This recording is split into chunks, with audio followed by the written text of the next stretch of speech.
Hello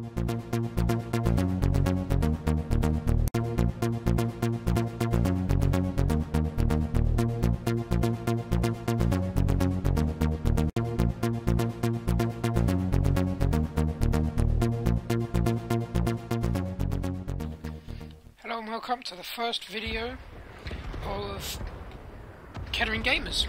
I'd like to wish you all a happy new year, and I hope you had a wonderful Christmas and got what you wanted.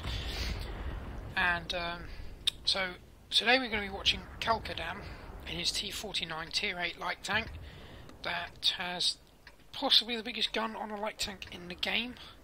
If you penetrate, it's going to do about 1,000 damage a hit, which is insane, but you've got to penetrate them first. Now, Kalkadam is going to move up to a slightly campy position and see if he can hit things from here with his big gun. And the targets he'll be shooting at will be on the other side of the field, but he's got to kind of hope, really, with accuracy, that it's that bad on a gun like this. Now, he fires at this IS-3, but he doesn't hit him, or if he did, it does no damage.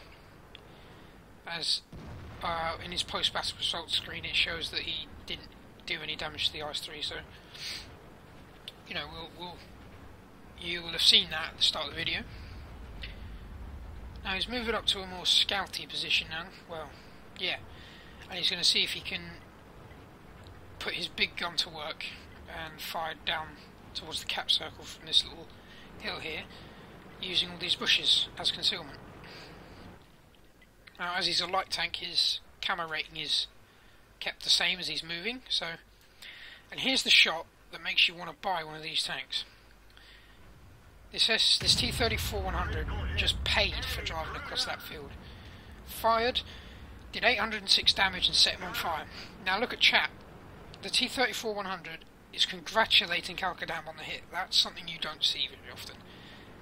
And yeah, that's something you do not see very often in World of Tanks. So you know, there's video evidence for you that it does happen still somewhere. Now Kalkadam's being quite cautious here. He's using terrain to his advantage, and he's not. You can see he's not pushing up on the hill. Not only that, he's typing a message, but also because he's probably been spotted. But he wasn't spotted because he has 6 stents, but he's just being cautious. Now he's going to be firing down into the cap circle to see if he can, you know, farm some extra damage. Fires, pulls back to reload. Because maybe, I'm not sure why he did that. I wouldn't, well, he hasn't been spotted, so I don't see the point in doing it, but maybe it's just to deter artillery or something like that, I'm not sure, but you know, I'm an absolutely awful player, so let's not start talking about me here. We've got, keeps pulling back, popping his head up, the AMX 1375, what's going on with all these Frenchies today? They're all killing each other. Not killing each other, killing themselves. Oh, don't worry, China will be joining the party later, you watch. Suiciding, stupid idiots. Now Kalkadam's going to move up to a slightly more aggressive position now, as he can see on the hill in the zero line that the heavies are starting to push over. So he's starting to move up to support them from below and give them good spots so they can actually shoot a target. Kalkadam spots the artillery.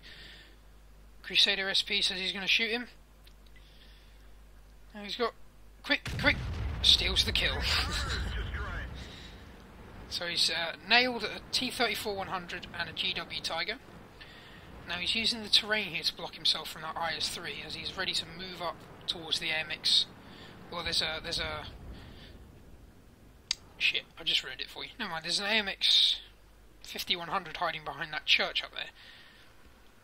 So he's keeping himself shielded. Well, of course he wouldn't have known that, but I've watched the replay about 6 times now, so I know that. I know what's going to happen before it does. Won't spoil any more for you. So he obviously realises the IS-3 isn't a threat anymore and starts moving towards where he killed the artillery. He's going to use the hill to the right there to block himself from fire. Spots the AMX 5100, aims, fires, misses, pulls back, and uses the hill and the dip in the terrain to block himself from fire. Now the IS-3 has obviously moved back a little bit from where he was. He's obviously his brave pills wore off and he's run for it. And there's China joining the party of suiciders. Target acquired. What was he thinking? Driving a 112 across a big open field. Okay, yes, he's got relatively good frontal armour, but there are tanks all over the hills and everywhere, and they're always camping heavy tanks down there. But he was punished by a VK-4502A, so that's his own problem now. Now, Kalkanan moves up to take a shot at the AMX 5100, nukes him, and then gets punished by artillery. Because that's what artillery's for. So that was Kalkanan and his T49 Tier 8 light tank on Malinovka. I'd like to thank you all for watching. This was Kettering Gamer. I hope you enjoyed it. I hope you like. If you do like, hit the like button below. And if you don't, I'm not forcing you to do anything. Now, I hope you all had a wonderful year. Big thanks to Kalkadan for letting me use the replay. Well played. It's a shame about artillery really, but there you go. There he is in chat. There is no epic battle because arties. So, yeah, this was a win for Kalkadan. Thank you for watching. You have been watching Kettering Gamer with World of Tanks.